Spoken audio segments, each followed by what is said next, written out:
Hey everyone, and welcome back to episode 35 of Divine FM.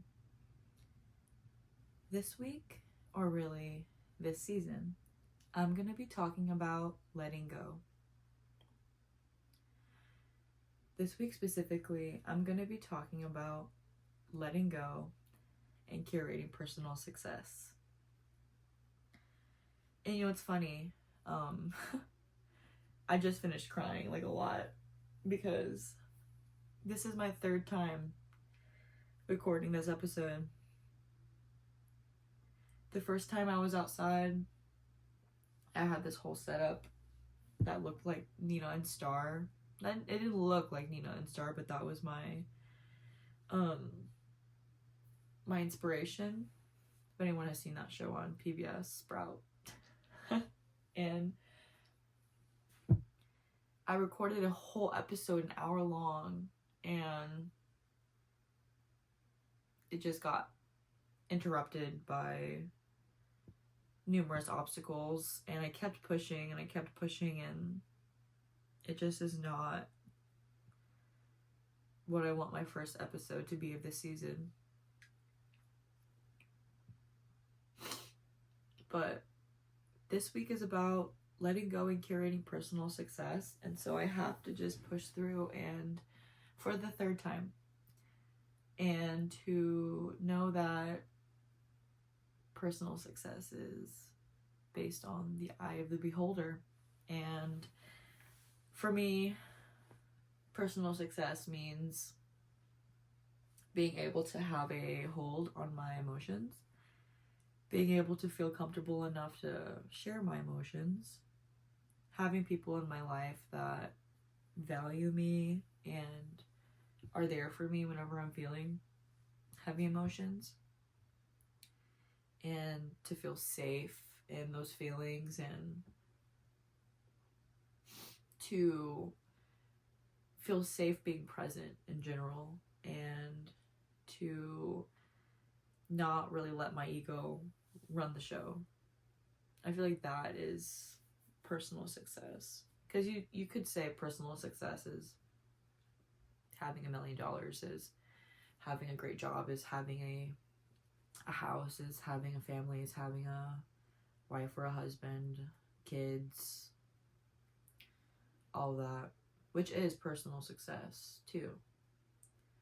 But I feel like I've just lived in this reality long enough to know that that's not what personal success means to me.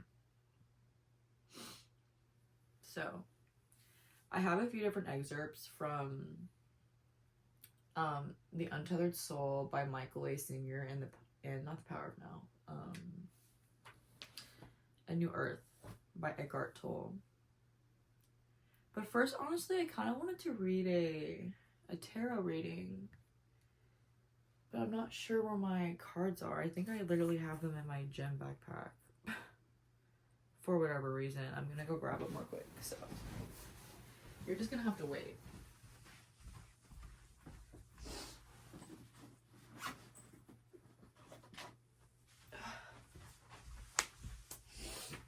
Okay, I'm back.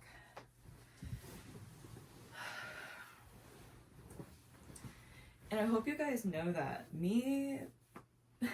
not me trying to explain myself, I really enjoy having a podcast that's uncut, that is unedited for the most part, because I wanted to feel like you're having a conversation with me. Because as you can tell, I'm talking to my camera, I'm talking to my microphone, I'm completely alone, and I am talking to you. And I want to be there for you as I've been there for myself. And that's also why I take my podcast so seriously. Like, when I have a certain vision, I really want to make that come to life. But since it's all improv, for the most part, I have this script and I haven't been reading from it because I've already literally recorded this podcast 2 times, And I think for some reason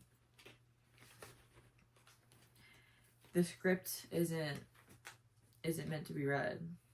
It's simply meant to be inspiration. So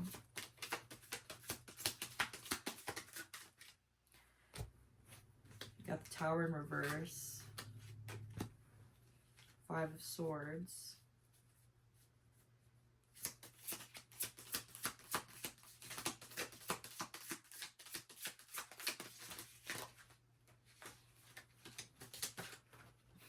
whoa, the Wheel of Fortune.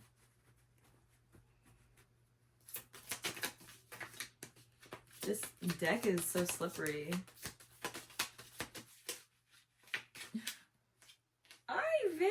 Ivy. Okay, Page of Wands.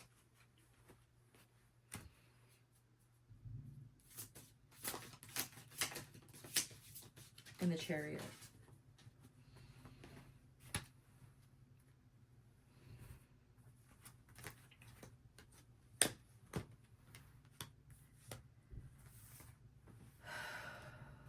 The imagery in these cards is so pretty. I've been seeing so much ladybug imagery too. Very interesting in lizards. Interesting. So I feel like we're all really coming into this new version of ourselves, aren't we? I feel as though we are in a period of stagnancy, a period of waiting, of maybe boredom, of not knowing exactly the path that we're walking. Yet at the same time, we know exactly the path that we're walking because we know what the destination, or at least the destination along the walk is gonna be. Does that make sense? You know, like, I feel as though I'm part of this collective too, and it's really scary not knowing exactly what's going to happen and how we're going to react in those scenarios that are going to be hard and difficult, and they're going to be something that we're going to have to learn from. But at the same time, it's going to be good for us. It's going to help us learn, and we're going to find our tribe along the way. And I don't know if anyone else is trying to, you know, manifest a soulmate kind of partnership in your life, but it seems as though that is in the works. If anyone else is also into like Harry Potter, has anyone seen that movie Arthur and the Invisibles? I don't know why it's coming to mind, but that movie also is really cute, and it has a lot of themes of like friendship and adventure, and you know, life having a lot of obstacles, and you seemingly not being able to see yourself achieving the dreams that you want, and feeling like you're not strong enough, or you're not smart enough, or you're not financially capable enough. Like, there's so many things that are obstacles that may stop us from reaching our goals, but all that we really need is some grit and belief in ourselves, and we can get through anything that wants to stop us, that wants to get in our way, especially if it's like people, drama, you know, just outside energy that you can feel that doesn't want you to achieve your goals. Fuck them. Literally. Your tribe will come, your partnership will come, but you have to really, really believe in yourself. As it is. Really, really believe in yourself.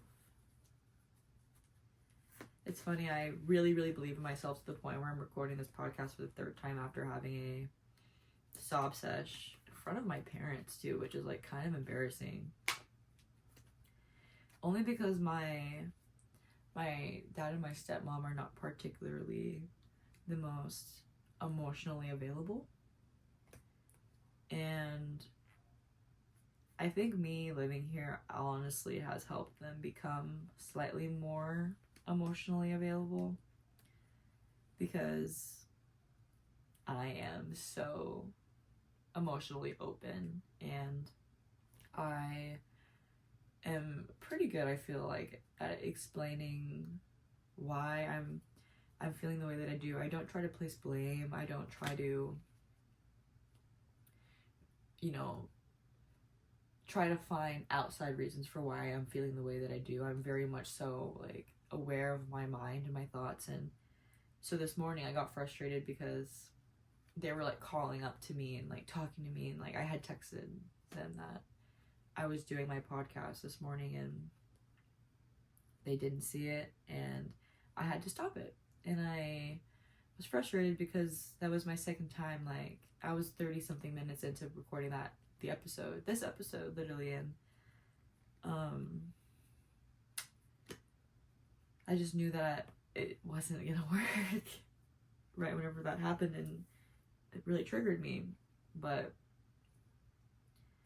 you know, life ebbs and flows, and it obviously wasn't the episode that needed to come out, and so maybe this is.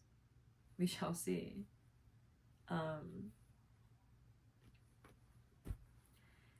You know, maybe I will read what I wrote, because I was being very intentional with this little script that I wrote, and I really want this content to be out. So maybe I will read a little bit. Also, I don't know if I mentioned, but I'm going to be reading from 2 different books this episode. A New Earth by Eckhart Tolle and The Untethered Soul by Michael A. Singer. So be prepared. I have a few different excerpts, and from both of those books I'm going to be reading. I've come to realize, oh wait, my highs and lows. Okay, wait. I have to do my highs and lows. Okay, highs. For honestly the month of August, because it's been a while. I would definitely say my high is the fact that although I just went on about how upset I was that I didn't get to like create the vision of my podcast that I wanted, and I'm being hard on myself and blah blah blah, I am the most at peace that I've ever been in my life, I guess, besides like in childhood. I am so thankful for this time of my life that I'm living with my parents again. I do not take this for granted, let me tell you. I am so thankful for their presence and for the intelligence and wisdom that they bestow upon me, and for just the quality time I get to spend with my parents. This is, you know, time that I didn't think I was gonna have before, and now I have so much of it, and I also like prioritize them a lot in my free time as well. And I feel like it's made me much more of a humble person, and I just feel more giving, and I feel like I am more open to spending my time, energy, resources on others and not just myself, which makes me sound like I was a selfish person before, which I was. I lived for myself, and I lived in a little bubble and didn't think about how life felt for other people outside of them. And does that make sense? I didn't think about how life was for other people outside of myself, and I didn't take that into consideration whenever I was just in my everyday life, you know. And now I do so much, to the point where I am really vigilant about wanting to spread kindness and love, and not spread hate, and not, you know, place blame on people, and not feel jealousy or envy or just these negative vibrational feelings that could very easily bring me down. I'm gonna bring the mic a little bit closer to me. And yeah, I just feel very happy for this time I have at home, and I'm so thankful and grateful and at peace, and that is definitely my high from the month of August. I would say that my low probably kind of is like the other side of the coin, and it's the fact that I'm very deeply lonely at the same time. I am battling with the idea of just my expectations from people in my life, the expectations I have for myself, the expectations I have for my like dream partner, my like dream relationship. I'm coming to realize that monogamy, is that the right way to say it, is not that popular of a thing anymore. Like I want to be courted, and I want to be treated with love and dignity and respect, and lots of people don't want to be in those kind of relationships anymore, which is totally fine for you, but it's hard, like, especially that's just another factor of having to let go, is feeling that deep sense of loneliness and still having faith and hope that there's someone out there that wants the same kind of relationship that I want, you know. I've told myself ever since I left my ex and I started this path of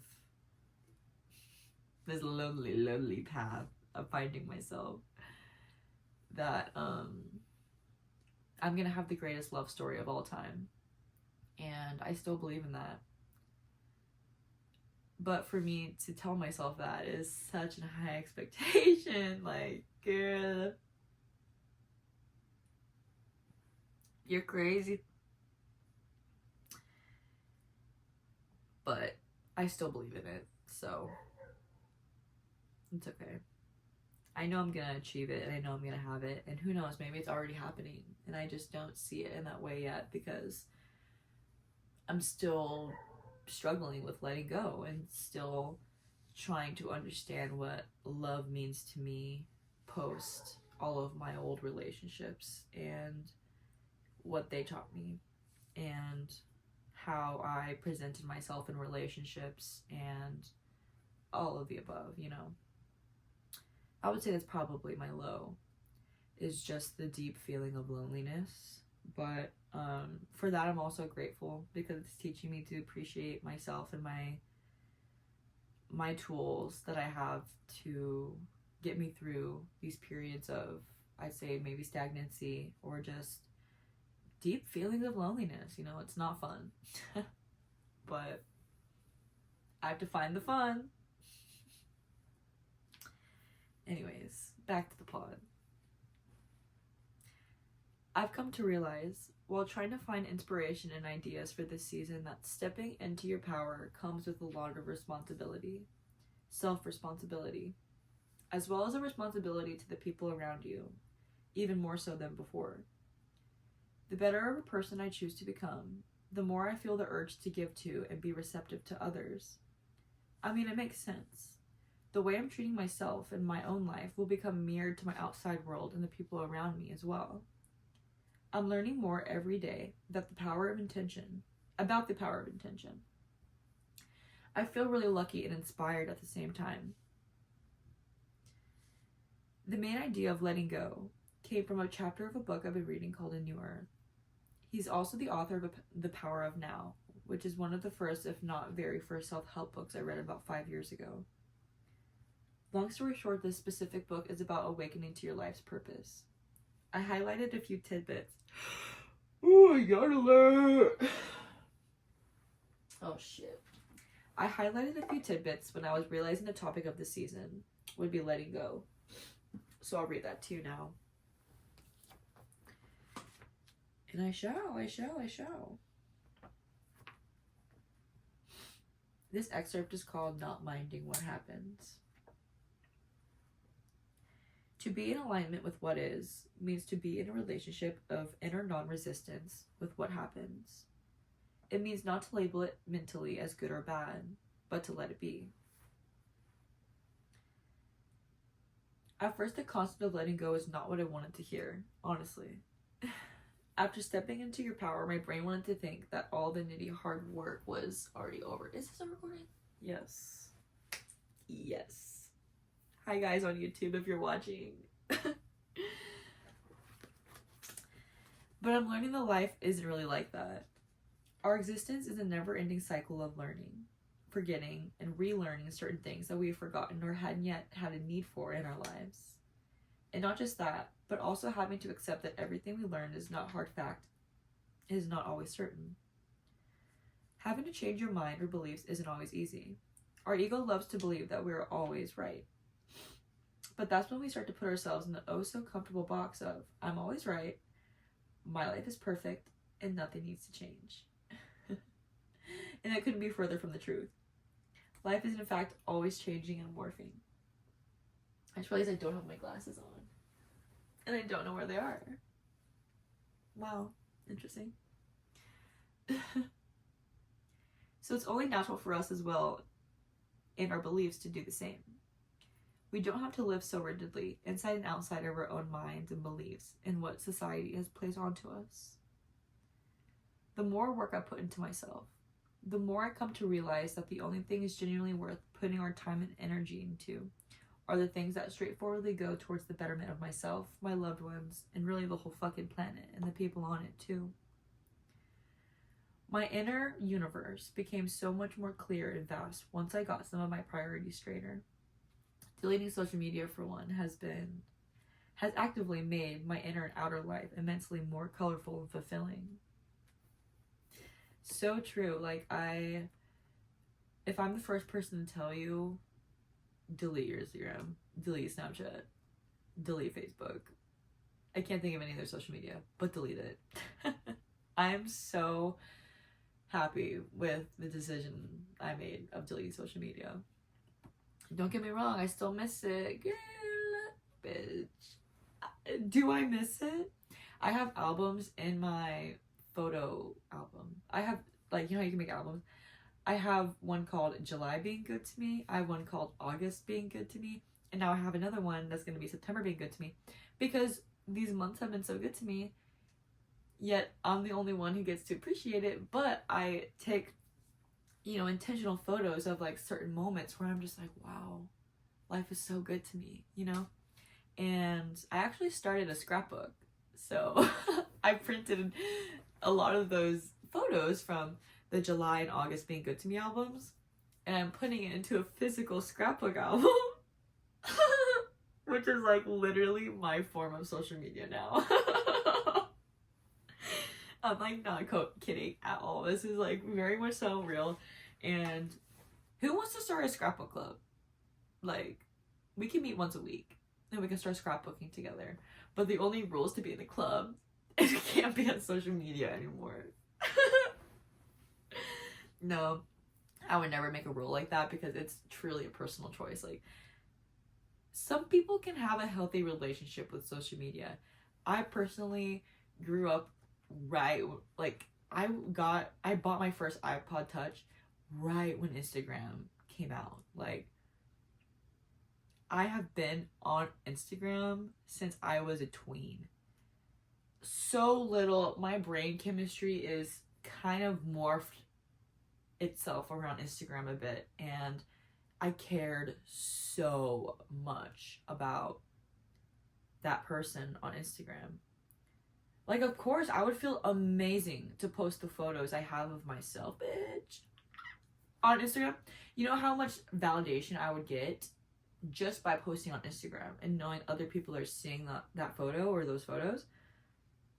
Yet, I don't feel the need to do it anymore because I give myself that validation. And, like, it feels so freeing to not need it from other people. And, like, people always say, you don't need outside validation, you don't need outside validation. Bitch, but if we are trained to be on social media from a young age, we're gonna want it. Like, it is in our fucking brain chemistry to want that validation from other people. And if we don't get it, we don't feel like we're good enough. We don't feel like we're pretty enough. We don't feel like we're doing enough. We have enough money. Or there's so many things that have to do with comparing ourselves to others and getting that validation from others that I just needed to get rid of all the toxicity once and for all. I just deleted it all. I broke all my Snapchat streaks. I deleted the app. I deactivated my Instagram. Deleted that shit. I mean, my Facebook account technically is still like there, but I don't go on it. But yeah, it is so freeing. So if anyone hasn't told you yet, and you've been thinking about it, I will highly encourage you to delete your social media and never go back. Ever. And who knows, maybe one day when I'm famous, we'll have to have Instagram. But girl, you know I'm gonna have someone running that for me. I'm not gonna run that shit. I do not want to be on Instagram. That's all I'm gonna say about that. Back to the book. When the basis for your actions is inner alignment with the present moment, your actions become empowered by the intelligence of life itself. So like, the less we overthink about the past and the future, the more we can focus on what is good right now in this very moment. The more we can focus on ourselves and our bodies and how we truly feel. This is how you find inner alignment. By quieting out the unnecessary noise and turning up the volume of your own inner existence and finding that light outside of yourself too. It's always been there. Peace, balance, self-fulfillment. You just have to shut out and reject the ever-growing distractions. And I know, it sounds like a bitch to get rid of all of the vices. All of the things that give us a sense of purpose and validation and what really is fueling our ego. But that's also the point, to let go of your ego, of who you want other people to think you are and finding out who you truly are. You get to decide. You see, you feel, you decide. Everything in this world and inside of your head is up to your own perception. It's up to you to decide the quality of the life you want to live. And as that one song goes, today is where your book begins. The rest is still unwritten. It's called Unwritten by, I don't know the artist's name. Where are all my stuffed animals? What the heck? I was so pissed. I was just throwing them around, I guess. My gosh. Here. Their name is Riley. I don't know where my other ones went, but Riley could be here with me. If you're watching the video version of the podcast, hello. Is this still recording? Yeah, it's still recording. So do you want the present moment to be your friend or your enemy? It's up to you.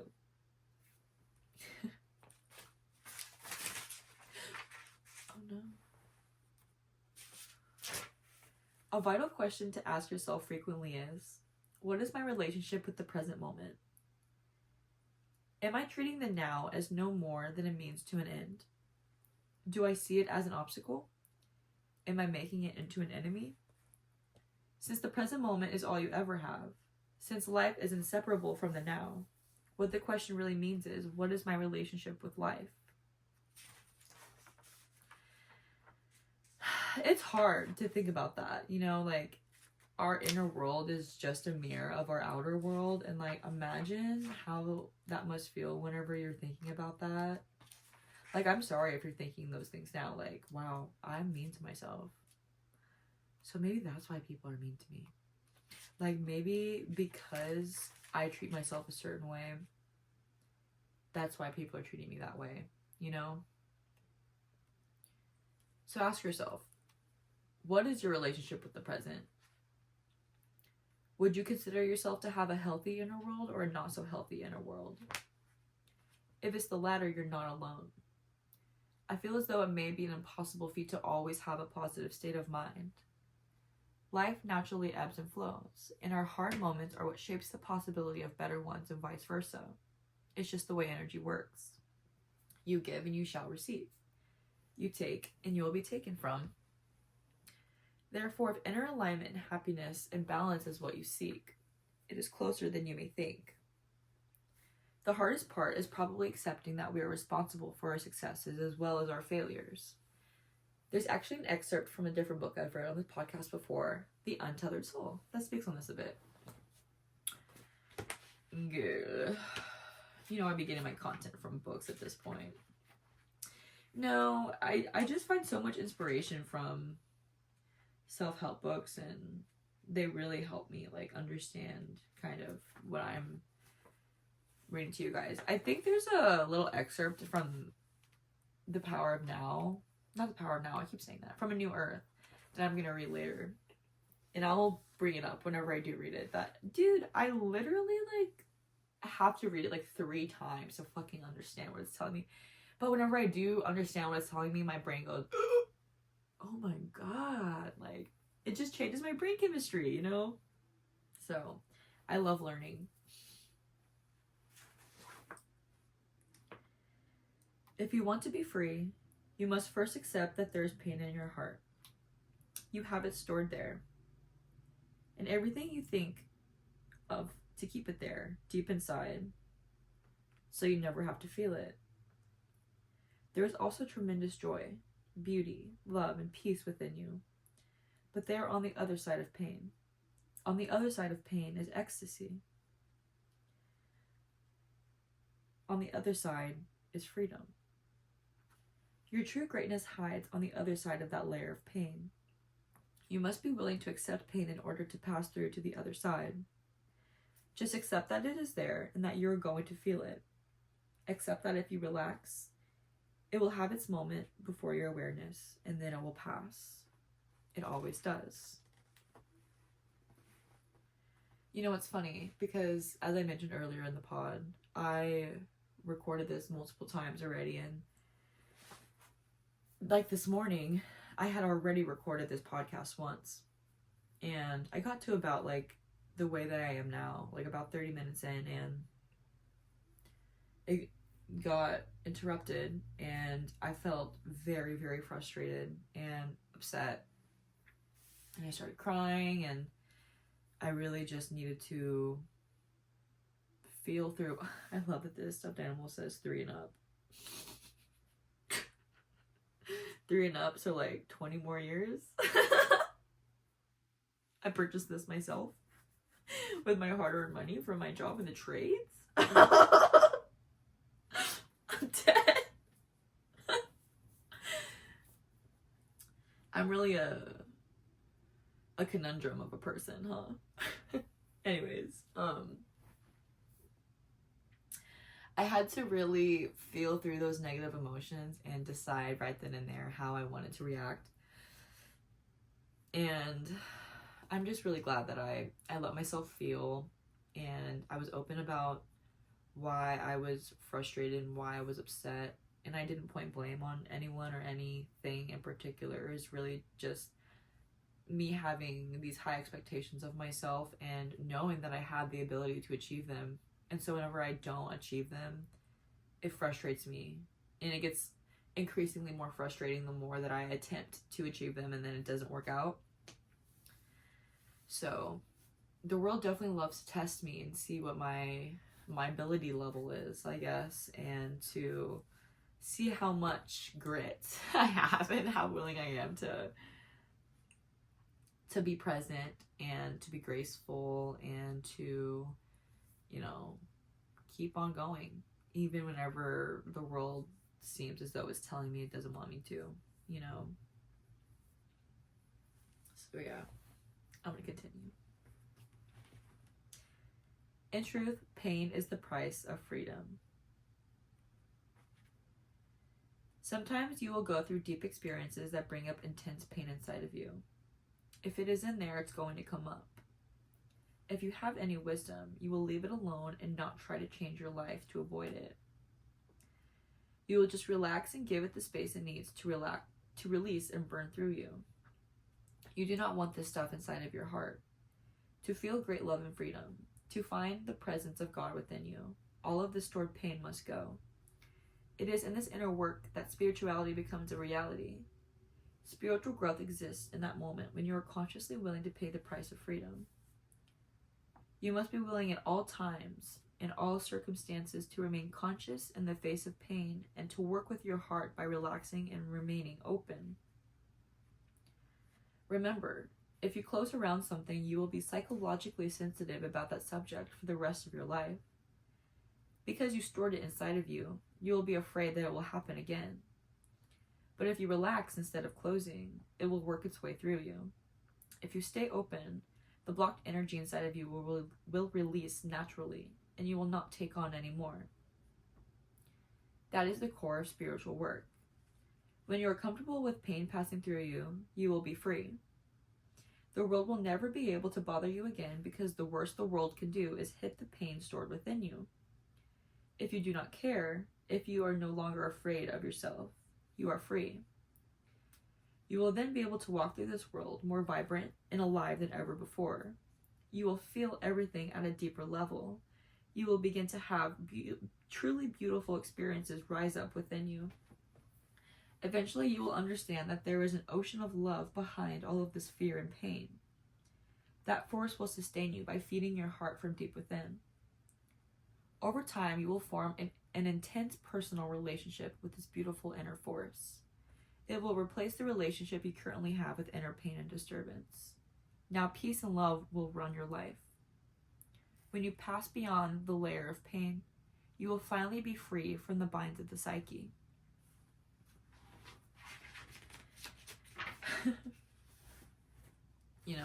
And this is not a end-all be-all. Once you are able to feel pain, you're free. Life is ecstasy. Life is perfect. No. More so, it's the more comfortable. I got beyond.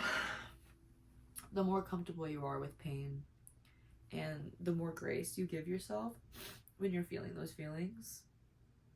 I feel like it becomes a practice that you have muscle memory for almost, and you can just face life in a more gentle way. Like, no one can hurt you if the things that people have against you, or that could possibly hurt you, or you feel fear of someone bringing something up to you.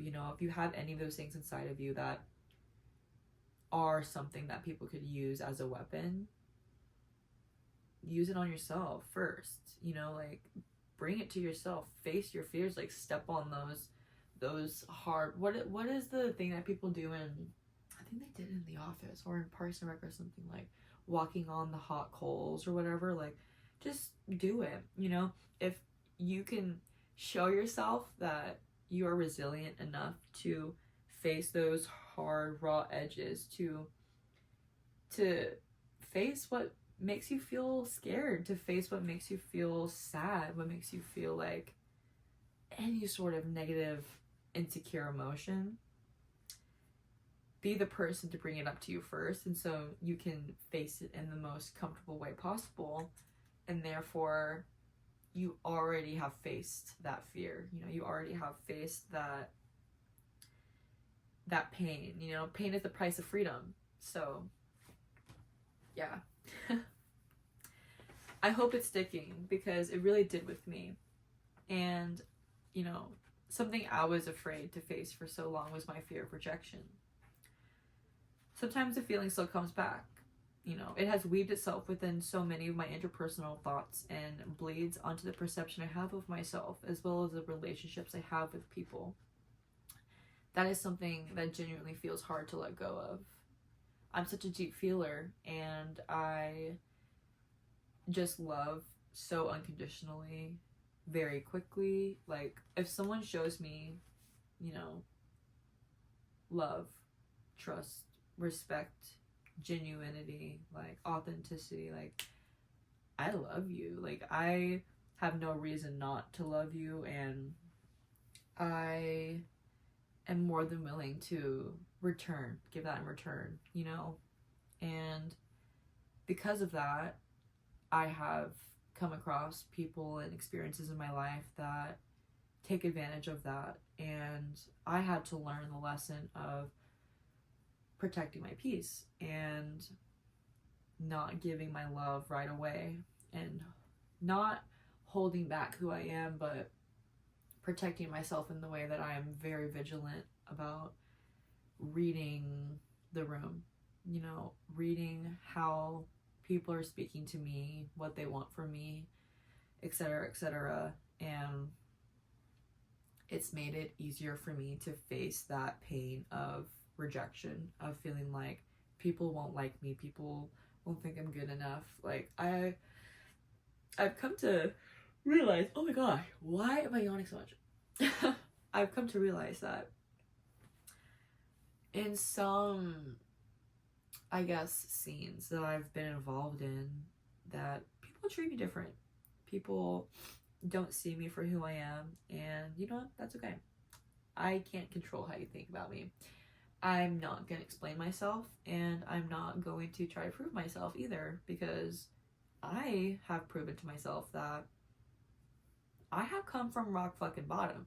I have come from rock fucking bottom multiple times, and I have still been able to be gentle and nice and sweet and kind and loving to people along the way. Like, it is possible to take that route, to take the route of doing things the right way the first time. But the right way also means the hard way.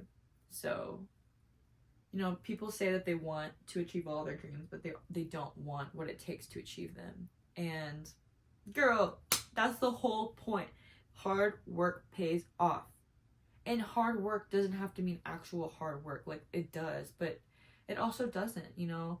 It doesn't have to be physically hard, it's psychologically hard as well. Like, there's so many wounds that people are healing every day that we do not see, and that's something you have to keep in mind whenever you're having interactions with people every day. Like, that's why I choose to be a gentle, loving soul, because I myself am someone who has faced so much psychological, I guess, warfare. I just feel like there's been so many times in my life, for very long lengths of time, where I'm going through a lot. And as someone being nice to me, someone being respectful to me, gentle with me, was weirdly hard to come by. And I always appreciated that little bit of light whenever I was sitting in my darkness. And so, whilst I'm sitting in a state of overflowing light, you know I'm gonna be like, I'm gonna give. Like, I'm going to give. And there's a lot of people I know that are sitting in lots of overflowing light, and they choose to take still. And girl, I don't get it. I hope you're listening to my podcast and learning a little something, because I truly just want the best for everyone. And yeah, that's the point of my podcast. If you haven't already got the gist. I want to help you. I'm helping myself as I want to help you too. Like, I ain't perfect, girl. I am perfect. But yeah.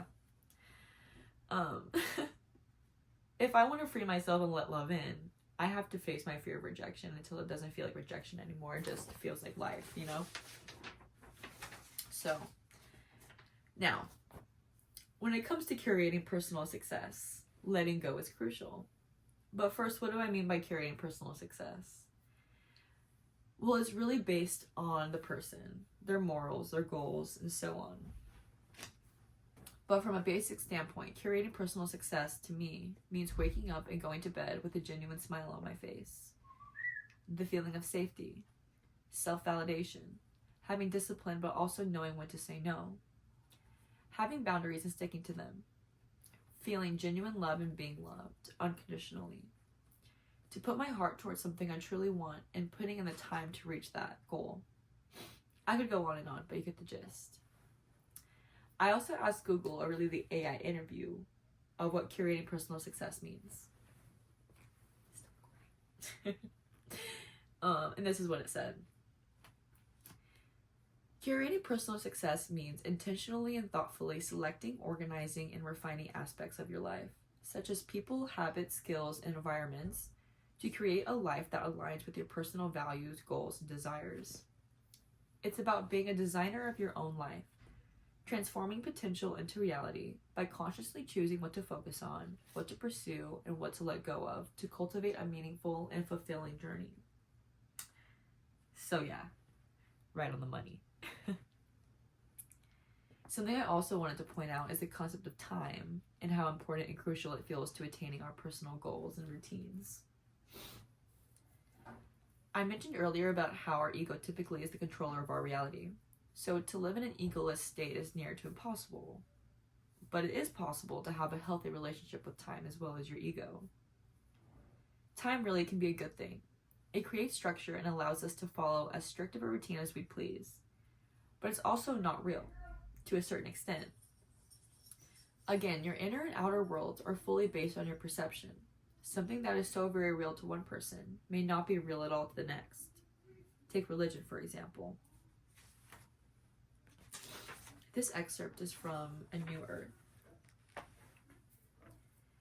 Time is the horizontal dimension of life, the surface layer of reality. Then there is the vertical dimension of depth, accessible to you only through the portal of the present moment. So instead of adding time to yourself, remove time. The elimination of time from your consciousness is the elimination of ego. It is the only true spiritual practice. Whenever you allow this moment to be as is, you dissolve time as well as ego. For the ego to survive, it must make time, past and future, more important than the present moment. The ego cannot tolerate becoming friendly with the present moment, except briefly, just after it got what it wanted. But nothing can satisfy the ego for long. Whatever is, or what happens, is the form the now takes.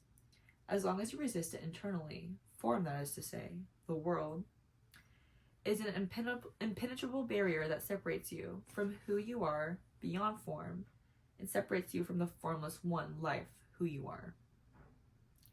When you bring inner yes to the form the now takes, that very form becomes a doorway into the formless. The separation between the world and God dissolves. So, did that make sense?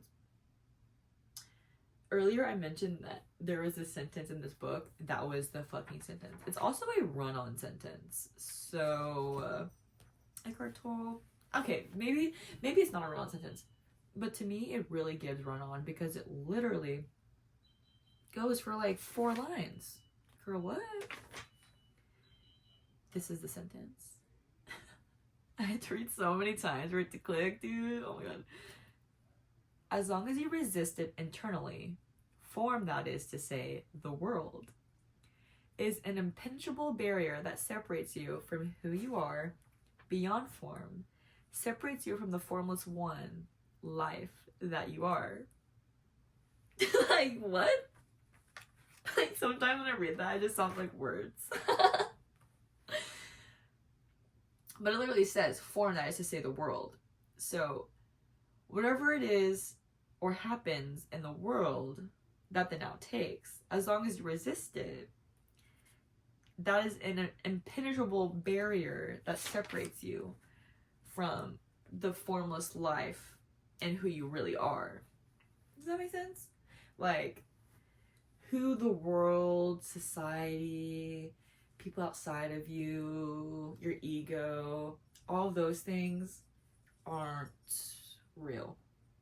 But life and the idea of form, time, the world, makes it real, you know?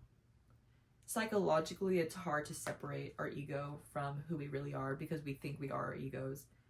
And to a certain extent we are, but you have to have a healthy relationship with that version of yourself, like your alter ego, basically, to be able to separate like who you are in your soul level and who you are whenever you go to work, or who you are whenever you go into the store or go into a social event. Like our ego steps in, but how are you going to separate? How are you going to know like how you're going to treat people in that present moment unless you have a relationship with that ego version of yourself?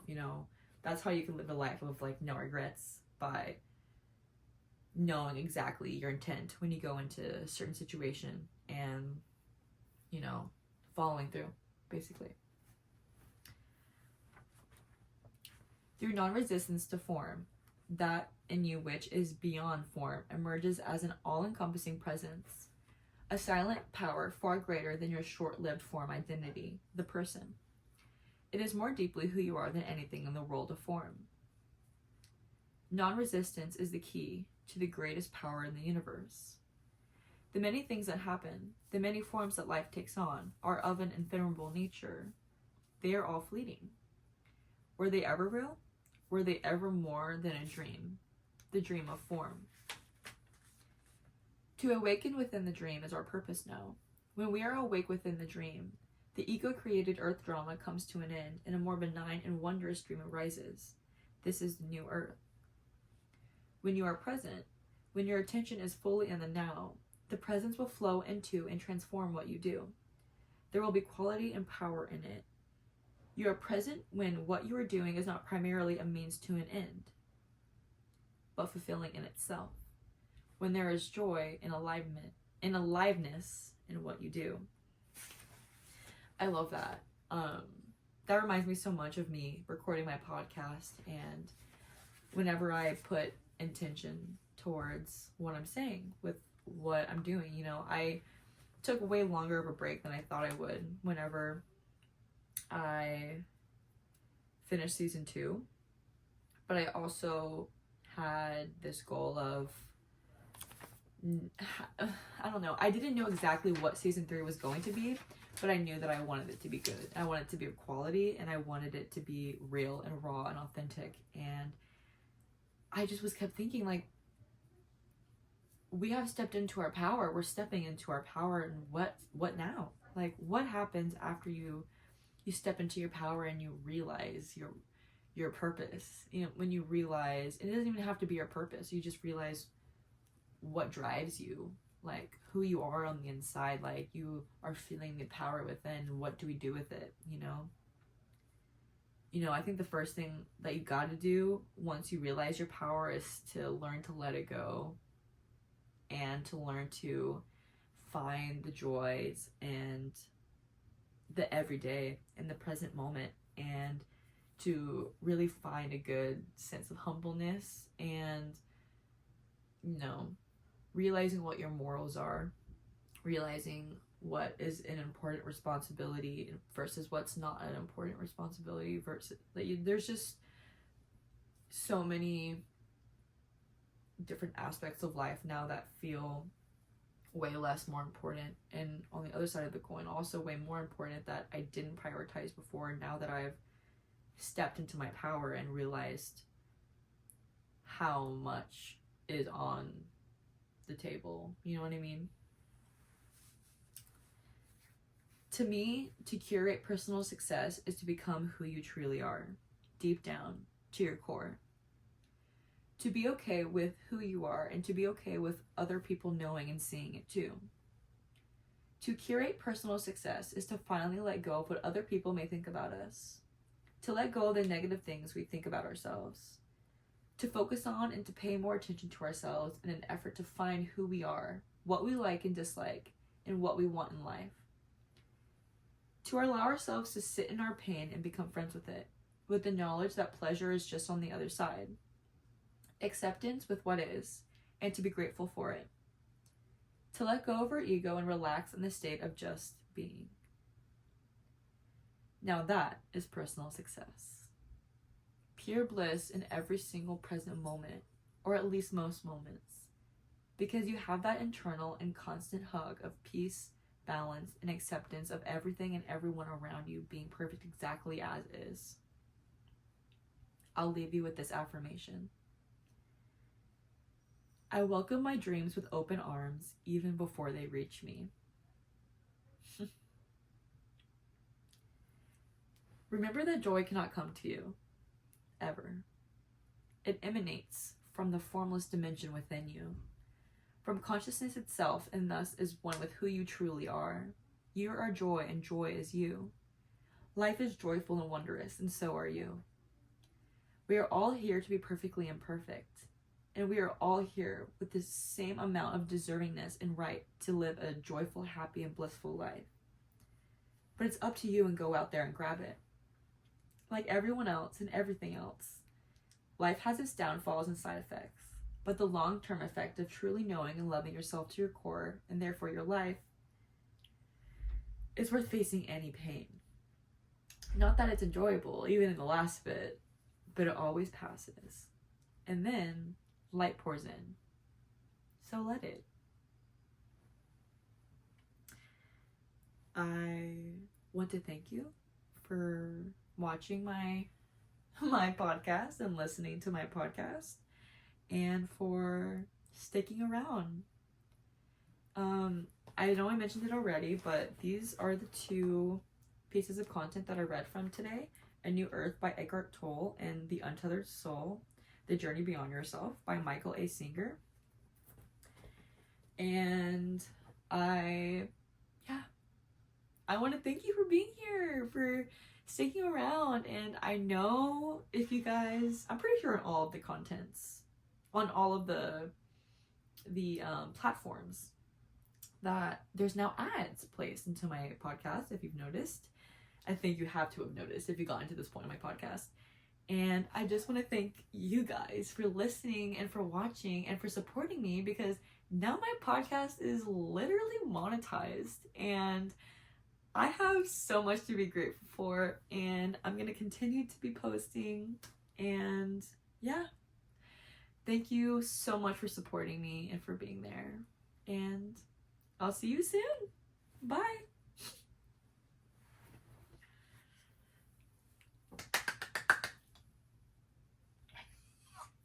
It's over now. It's over now. And I did it. Yay.